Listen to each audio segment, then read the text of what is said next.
Hello. Hi there. How you doing? Good, we're back. Episode 12, kind of.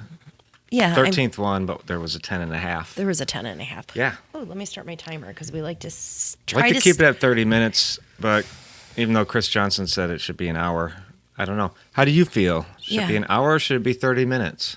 An hour feels like a long time. 30 minutes seems like you could do it on the way to the grocery store, maybe, if you live in... I present a you choose to You use. Use choose. Oh my gosh. Thank you everybody for the kind words that we've received over the last week, the messages in person, on the Facebook group. It's kind of been awesome. Yeah.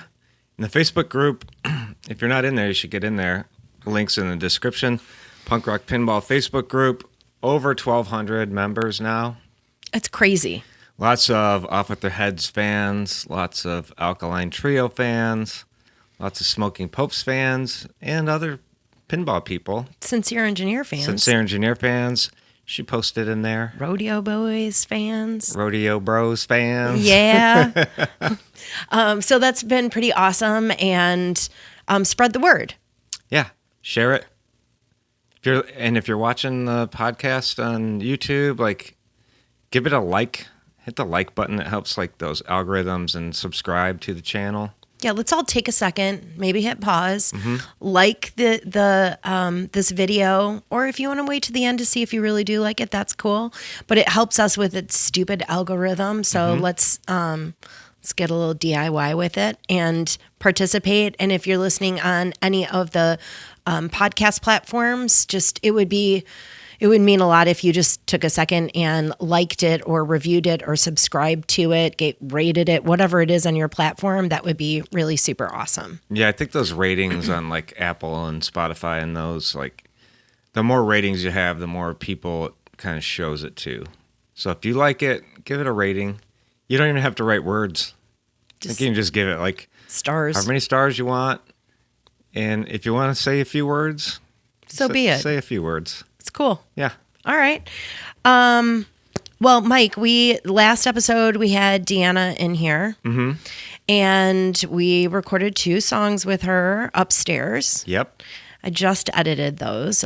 They look real nice. Thank you. She sounds nice. She sounds amazing. Yeah. They're really great. So can't wait. We're going to release one of those this week. Yeah, probably Tuesday. Tuesday. Excellent. Excellent. So that's coming. So you're going to want to, make sure you're subscribed to the YouTube channel so you get alerted to that. Some other stuff happened in the last couple of weeks that we didn't get a chance to talk about last week. I'm going to start with my show and tell. Oh, yeah. I was looking. I didn't know if you brought that down. Of course I brought it down. Yeah.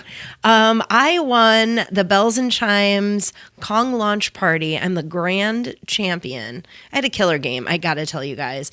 My average game, I think, on that was 38 million maybe going into it. Mike, as we were pulling into the parking lot, Mike went with me. He hung out with some of the other guys while the ladies played. But he watched a video on double speed. Travis Murray. On the Pinball Company YouTube. They might have changed the name of that channel, but Travis Murray does these kind of launch party tutorials of all the new Stern games. He's a fantastic player.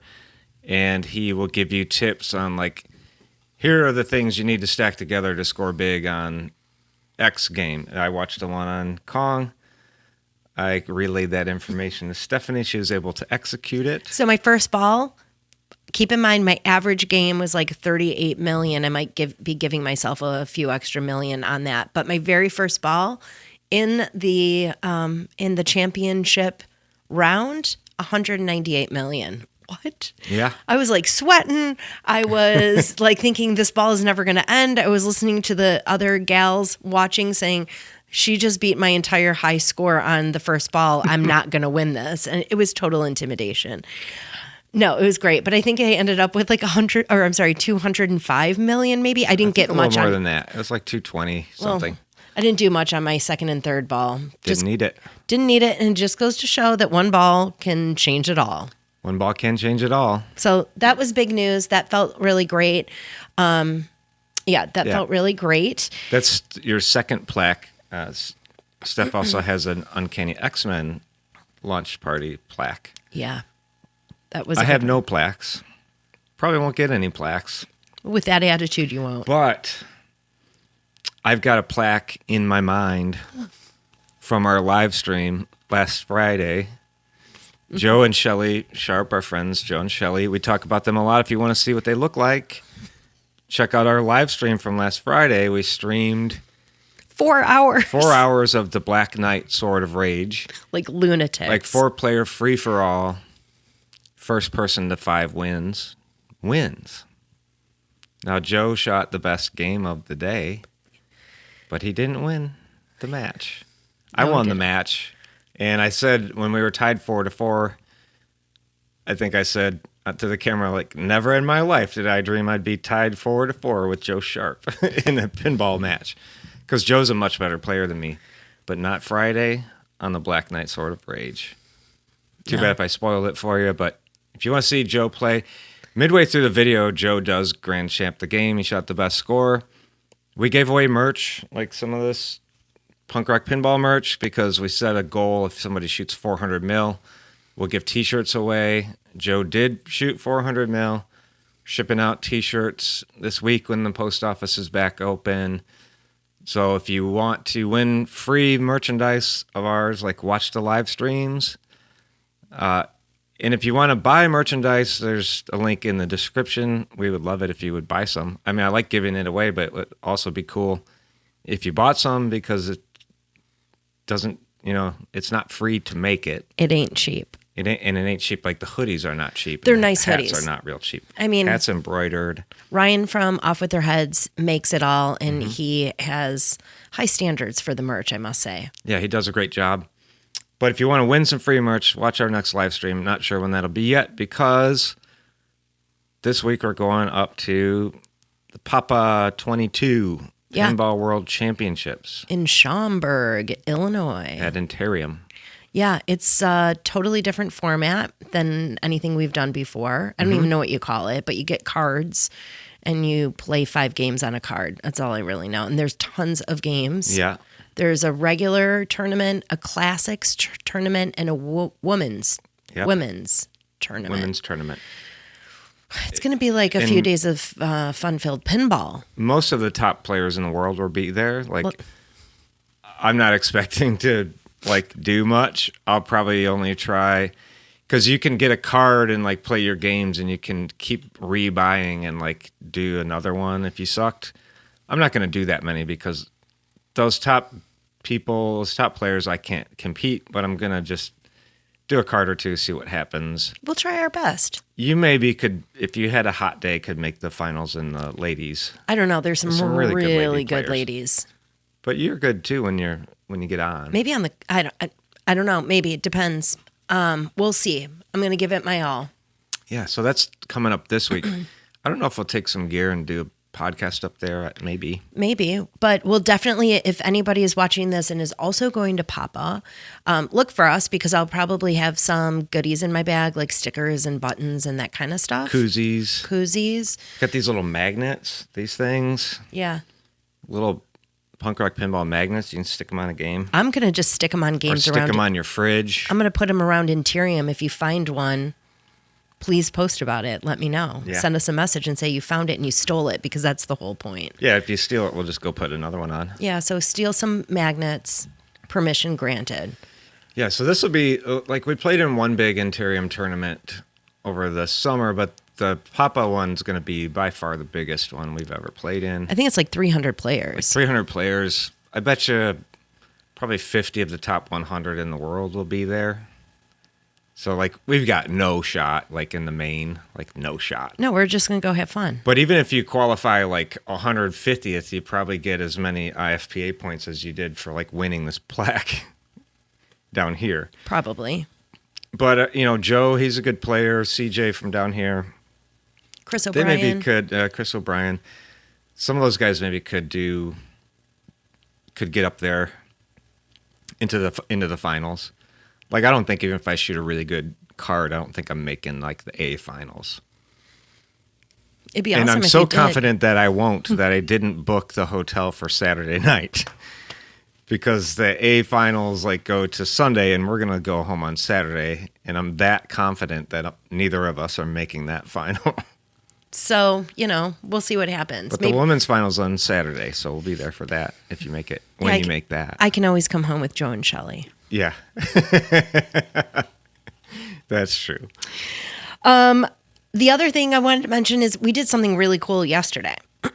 Yeah, we played a really neat private collection up in Elmhurst, Illinois. Yeah, so we participate in a league that is really super cool around the Chicagoland area. And our friend Lily has organized it, and she's picked these really cool locations. And a lot of them are private collections that you don't normally get access to unless you know somebody like Lily, I guess. Mm-hmm. So we've just been having a blast in this group. And yesterday we went to Elmhurst to this couples collection, and it blew my mind. Yeah, it's insane. They have a bunch of modern games that are all like LE limited edition games, but then tons of classics like Firepower. But not just any Firepower. It ain't like our Firepower. Every one of their games, like Firepower, $6 million Man, Future Spa, Dolly, like all the Harlem Frontier, the Frontier. Oh my Xenon. God, they were all absolutely perfect. The playfields probably didn't look this nice when they rolled out of the factories. Like, they were incredible examples of those games. Yeah, they had like the old Star Trek. There was a Sea Witch, which was like the layout of that Beatles, and like all the brand new playfields on every one of them. The chrome on them is all like polished chrome, like gorgeous. Backglass. I don't know if they were like reproduction backglasses or like originals that were flawless either way. Like all these classic games from like the late 70s, early 80s that just looked probably better than the day they were brand new. Oh my God, they were absolutely gorgeous. And then lots of games that I've heard about, never played, games that I'd never even heard about. There was a whole slew of European games that were really just cool. Yeah. Really interesting. The artwork is just so different.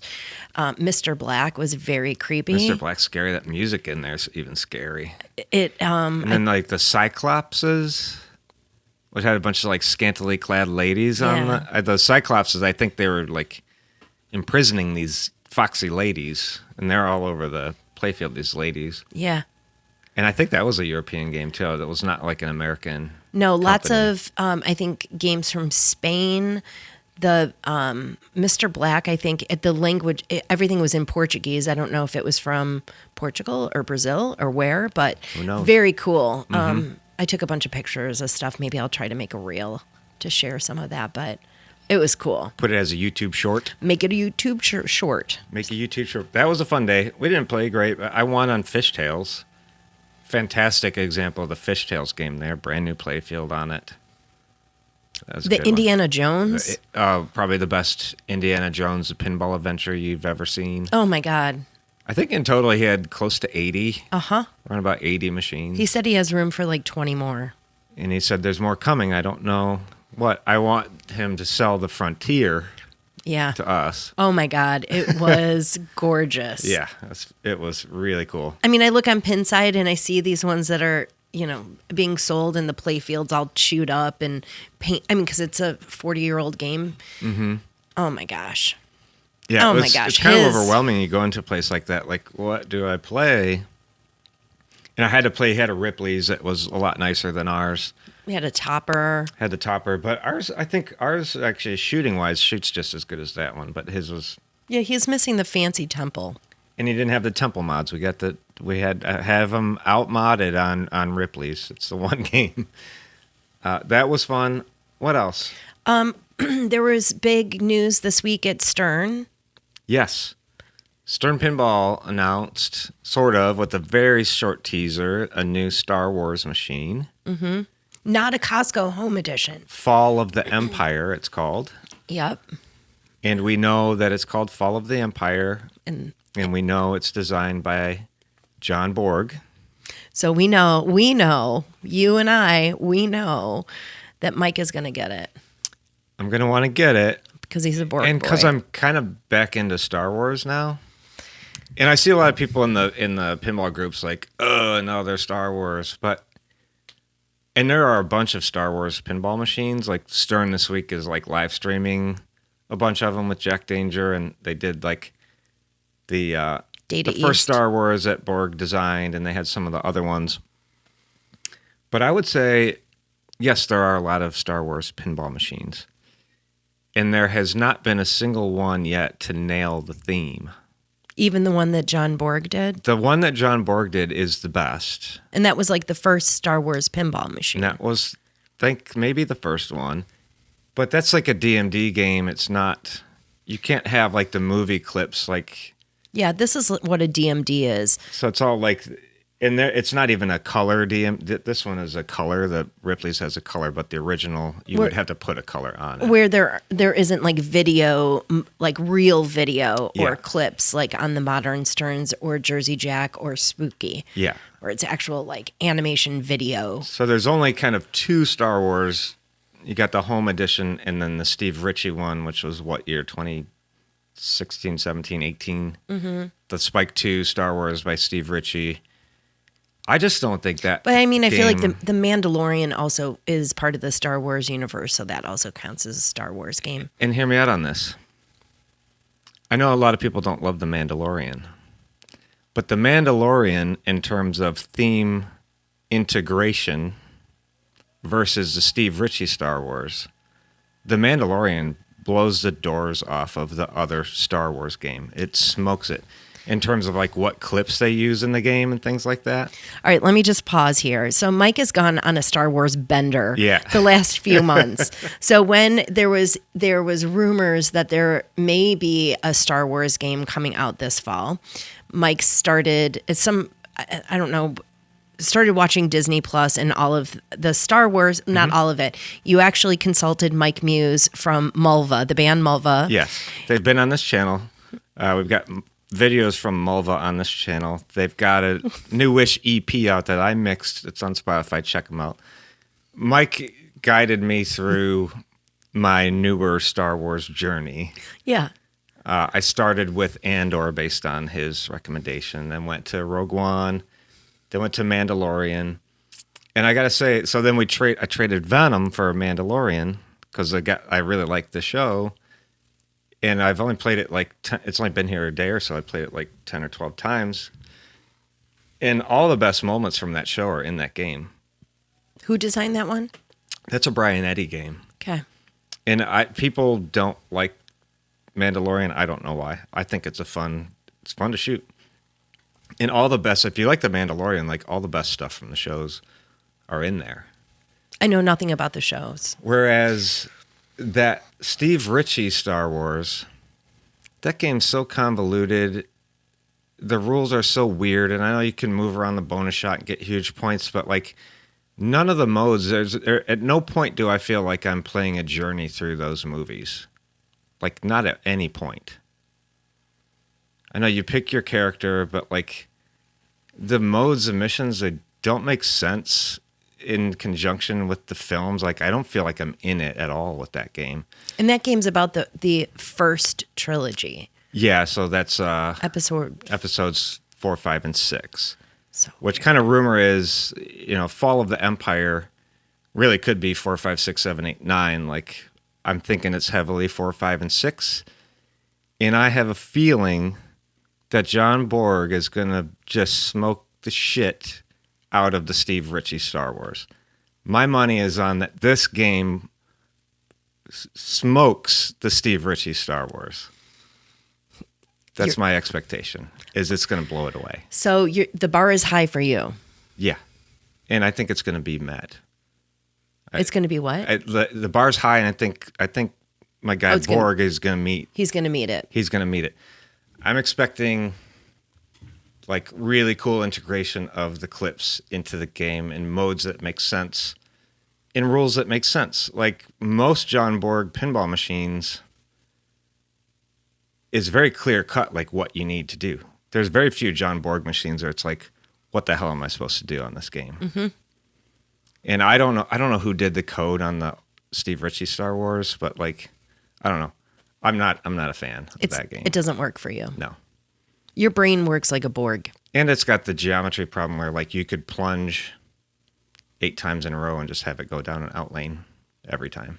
Well, maybe that can be tweaked. That's not going to happen on this one. There ain't a John Borg game that does that, not one. So yeah, John Borg's a superior designer to Steve Ritchie. I said it. And I'm expecting this game's going to kick ass. I can't wait to see it. I mean, Steve Ritchie's done some awesome games. He's done some awesome games. Some we really love awesome. Firepower. We love Firepower. AC/DC's fun. What's another one? Getaway. Getaway's fun. No Fear's fun. Yeah. I just think on the whole, John Borg's better. Well, Steve Ritchie's been around longer, so John Borg got to get all of those learnings and go a little bit further. Or at least if you look at like the more, of course, Steve Ritchie did Elton John, which is a high quality game. I'm not knocking Steve Ritchie, but I think if you look at their output of the last like 12 or 15 years, like Borg he's done more in that time, and his are better. Again, Steve Ritchie is much older. And he's much older. So like, I mean, we can't all be in our prime forever. Right. You know? Well, we're really excited to see this. There, maybe in the next week or so, there should be some teasers coming out.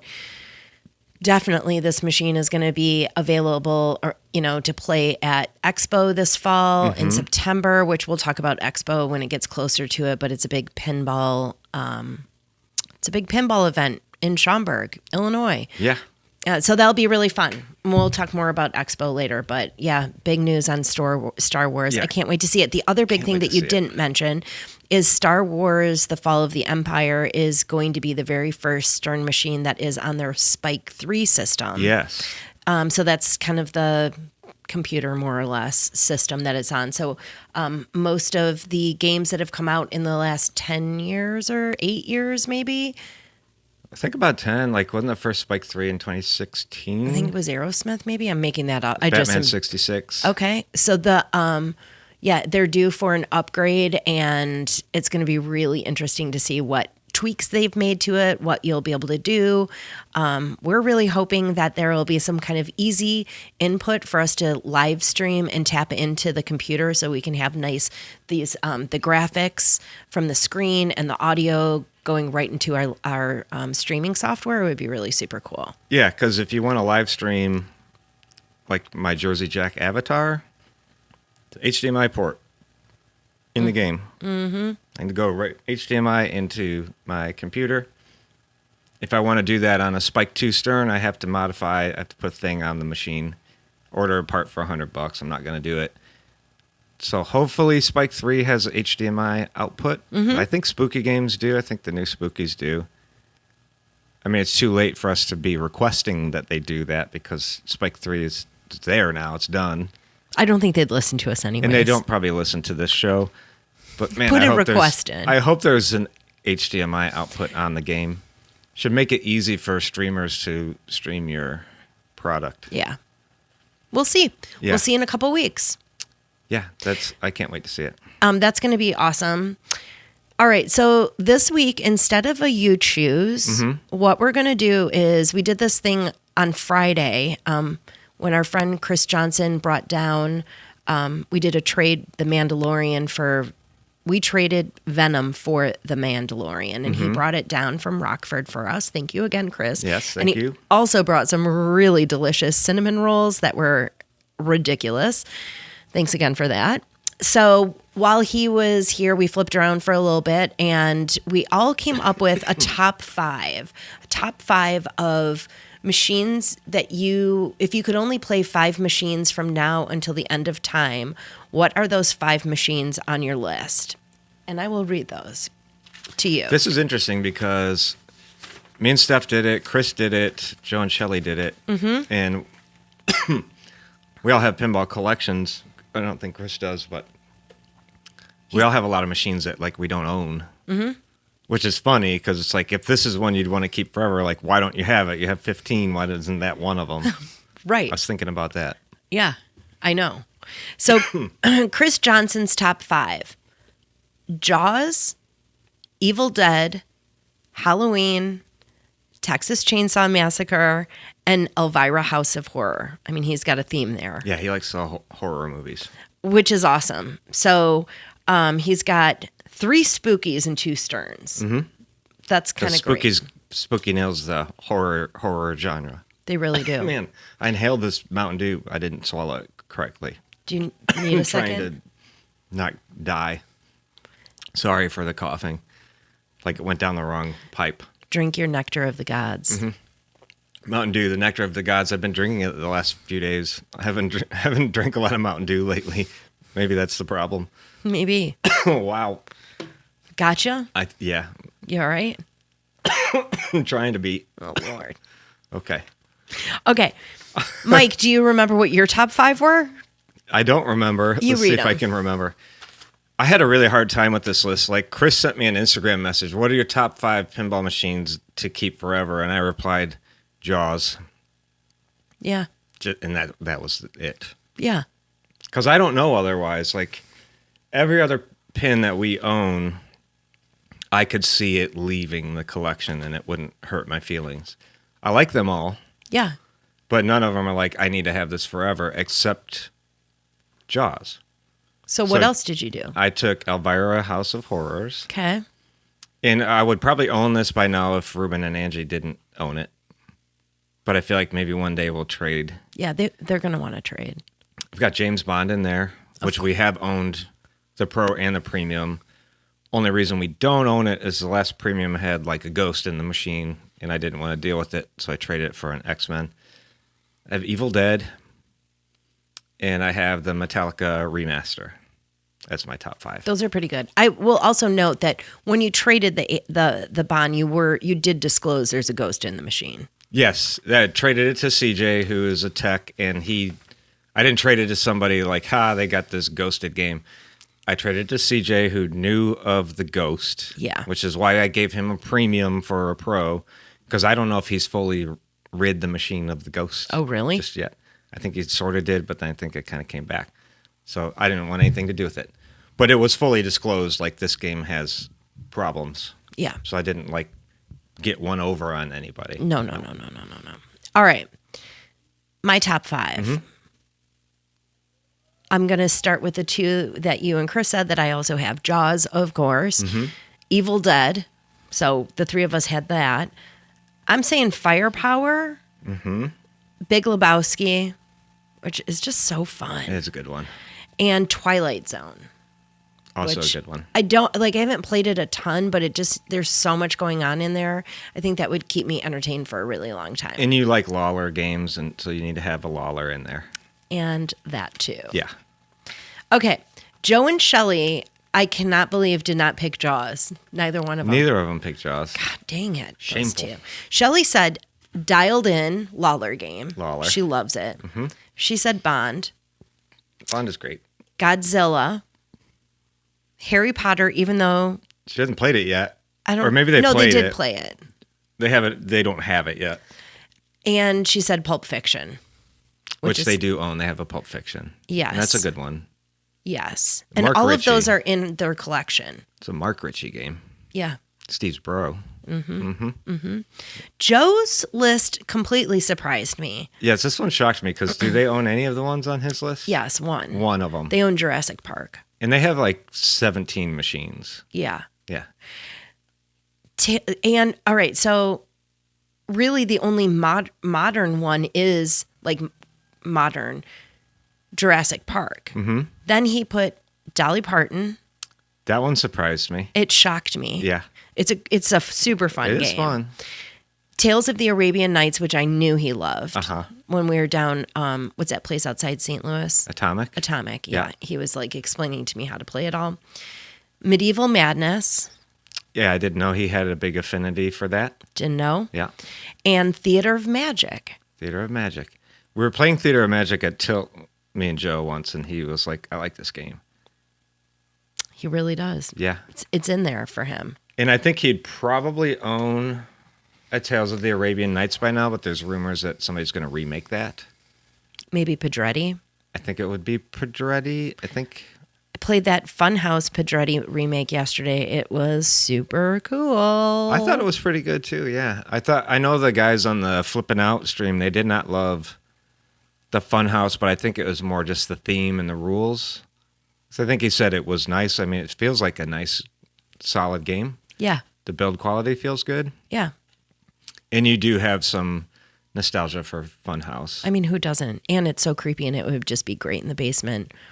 That Rudy on the, it was like the Nightmare Edition one. He's like real scary looking. Very scary, Rudy. Yeah. I'll see if I can put a picture up of this because I did take a picture. Yeah. Kind of the stuff nightmares are made of. Yeah, because she talked about trying to trade or sell Ripley's and use that money towards the Funhouse remake. Yeah. Like, I know Ripley's is not worth as much as a Funhouse remake, but you'd sell that and... Yeah, it's a lollar for a lollar. A lollar for a lollar. I could do that. All right. I also have to mention that Joe and Shelley on a road trip recently were driving through Missouri and found these scratch-off lottery ticket that is Jaws themed, and they bought it for us, which is super awesome. And I promised that I would scratch these off on this next podcast. We did one on the live. We did one on the live. We didn't win. And I've got my numbers. I've got my 6 numbers here. If we win anything, we'll do something cool for the podcast. Okay. I don't know what that is, but we could win up to $100,000. Oh boy. If we win $100,000, maybe we'll give away something really fancy. Like maybe we'll give away Ripley's, believe it or not. Yeah. If we win $100,000. Maybe if we do, I would. We'll give away Ripley's? Yeah, but we're not paying shipping. I mean, with that 100, we could pay the shipping. I'm joking. Okay. All right, but not international shipping. All right. It's funny we're talking more Jaws. Like our friend JD called this Jaws cast.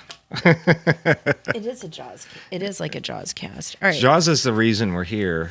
My first 2 lines, I don't have It's looking like we got anything. I don't. Nothing. I got nothing. Not even one of these fancy symbols. I got nothing. That sucks. Got ripped off. Sorry, y'all. No free Ripley's today. It was a rip off, just like in Ripley's. Rip off. Rip off. Spell rip off. Are we doing a dream theme? Are we doing a dream theme today? I didn't really think about one. Do you have one?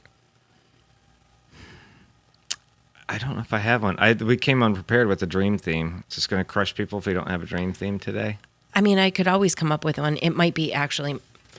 In music recommendation, we're going to go with the Drowns. We actually participated in a vinyl release of theirs several years ago. The View from the Bottom, I think the record was called. That was like several years ago, 2017-ish. Live from the Rock Room participated in helping release that vinyl. They have videos on this channel. These guys are pinballers, so check out the Drowns. Mm-hmm. Kind of like classic punk, like classic kind of like, I don't know, it's not quite like oi punk, but it's like in that, or combat boots. Yeah, super great guys. Yeah, really nice guys. Yeah. So check those out if you're into like kind of more like classic sounding punk. They're definitely not like a modern like pop punk kind of deal. It's a very classic punk sounding. Like, check out the Drowns. Yeah, check them Try out. a ramp shot. Try a ramp shot. Yeah, I don't have a theme. I don't remember whose turn it is. It's really my turn. Oh, it's your turn. But we're at the half-hour mark. Chris says the half-hour rule is arbitrary. He says it's bullshit. He says it's bullshit. But it's you choose, do a dream theme or not. So we do have a you choose. Are you going to do a dream theme? Yes, I am. And I don't know if I've said this. I don't think I've said this, but I've talked about it with you. So I'm just going to pull it out. Let's hear it. Because it's not on my list of things that we've said. And I know that there is like Chris was saying on Friday that somebody did a homebrew of this. Mm-hmm. The Beastie Boys. Beastie Boys. Okay. Yeah. I know it will never happen, mm-hmm. but that would just be so fun. It would be cool, and it would be, not a boomer rock band. Not a boomer rock band. If you want to hear us talk about that, go a couple episodes back. Yeah. And some people got mad I called Iron Maiden a boomer band. I still think they're like adjacent to it, but whatever. They're not. It's, you can watch that episode. I think I hurt some feelings. I didn't mean to. Somebody's like, "Oh, you're offending all generations." I'm like, I'm not trying to offend anybody. You were stating the facts, except for Iron Maiden is definitely not a boomer band. Okay, so they're an old Gen X band then. But we were thinking about newer bands. Mm-hmm. Not that Beastie Boys are new, but it's like, how many newer bands other than Foo Fighters is there? Like Beastie Boys would be one of like kind of the younger bands versus what's existing out there. True. In pinball. That is true. Aside from Foo Fighters. That's so totally let's see. true. I don't know. I've heard that the one guy as an MCA. I'm not sure. Like his estate, they're just like not ever gonna do. You can't basically license the Beastie Boys name for anything. Who would make your Beastie Boys? I mean, I'm gonna go Borg. John Borg. He just gets all the music pins because we also had an episode where we ranked all the music pins, and it was like mostly John Borg's. Yeah, he does a lot of them, and he does a really good job. He knows how to make a music pin. Yeah, and I don't know. I don't know if he would do it at Stern or if he would go to like Jersey Jack, maybe. Not as spooky on this one. I guess we'll see with the Spike 3, like, because there's supposed to be additional kind of lighting. Like they've upped the lighting game on Spike 3s. And allegedly, maybe the screen's bigger. Maybe. Don't know.